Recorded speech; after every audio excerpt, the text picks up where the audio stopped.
Have you ever wondered what truly makes a society thrive?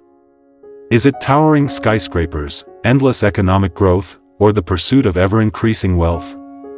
Or could it be something deeper, something more aligned with the essence of human well-being and our connection to the world around us? Imagine a small, picturesque village nestled in the mountains, where people work together not for profit but for the shared good of their community.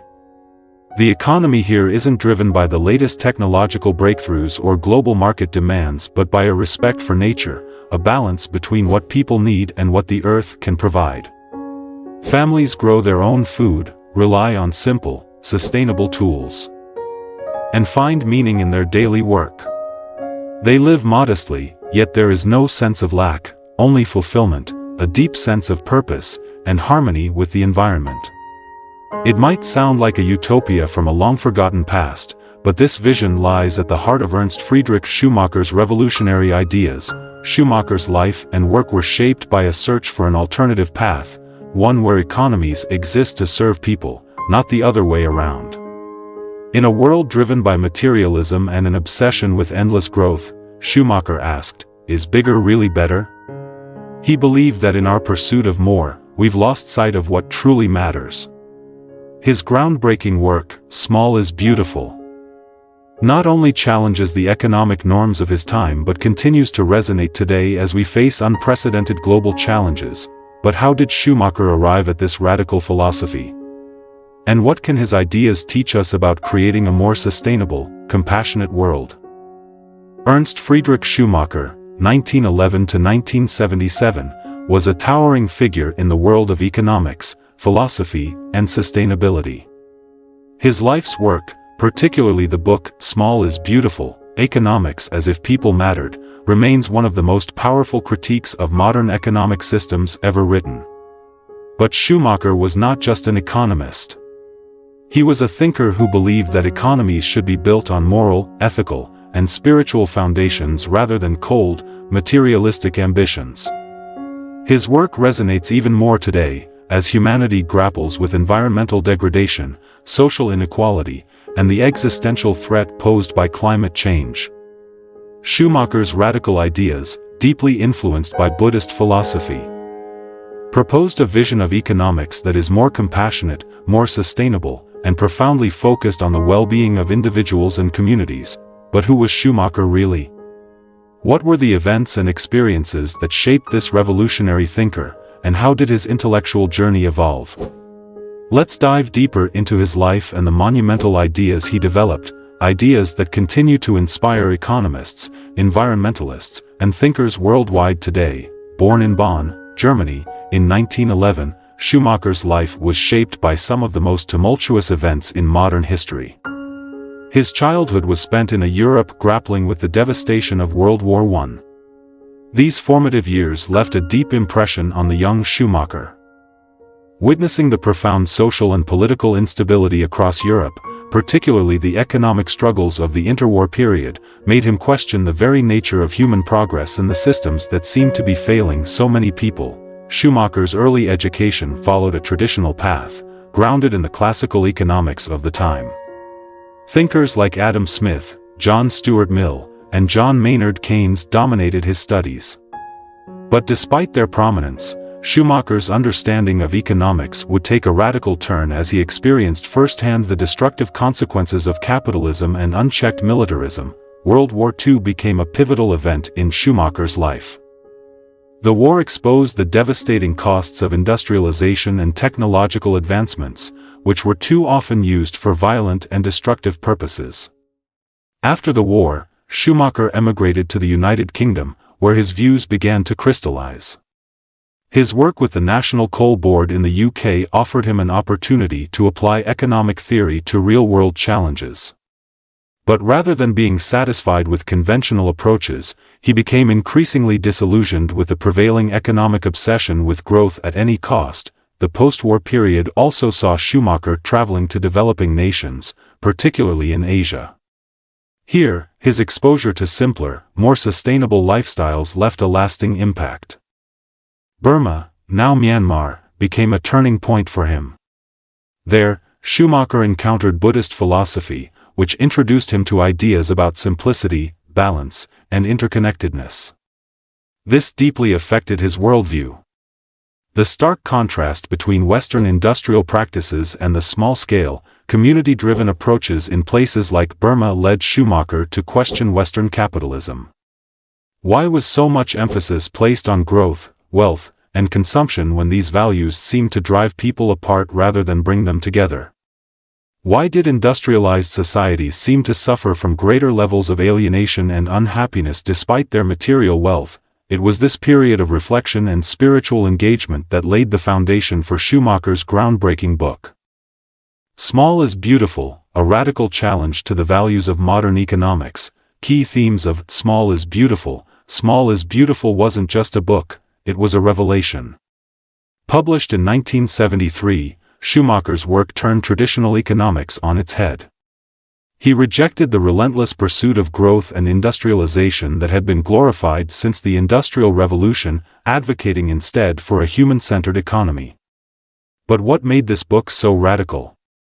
Let's dive into some of its most important themes. Economics as if people mattered. Perhaps the most famous idea associated with Small is Beautiful is encapsulated in its subtitle, Economics as if People Mattered.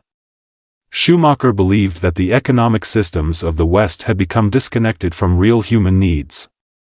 In their pursuit of profit, efficiency, and growth, economies were neglecting the very people they were supposed to serve. Isn't that ironic? The economy had become a vast machine, reducing individuals to mere cogs. People's dignity, happiness, and sense of purpose were being sacrificed on the altar of profit margins. Schumacher argued that economic growth should not be the ultimate goal. Instead, economic success should be measured by its capacity to improve lives, create strong communities, and foster meaningful relationships. Think about that for a second.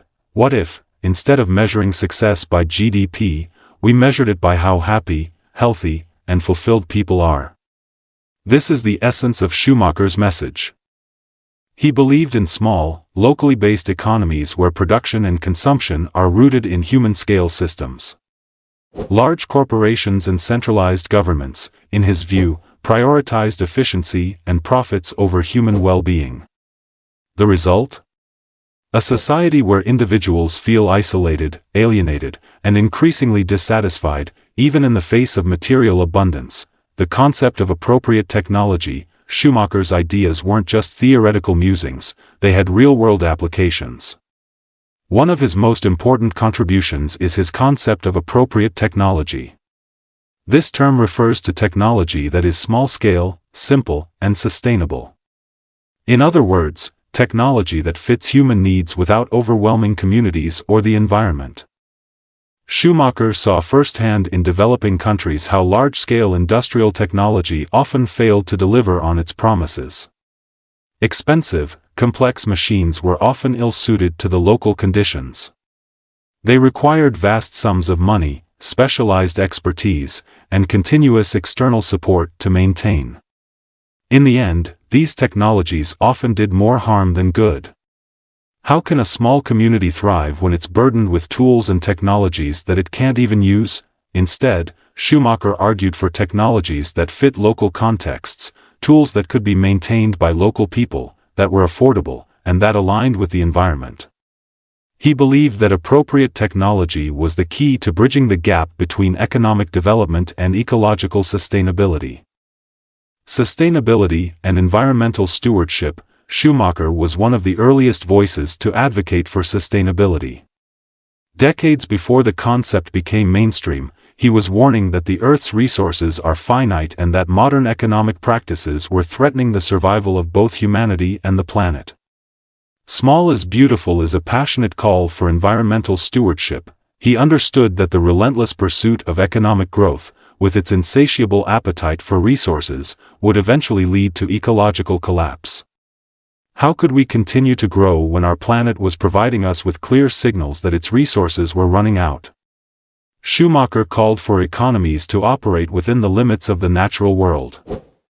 This meant prioritizing resource conservation, renewable energy, and sustainable practices over short-term profit maximization.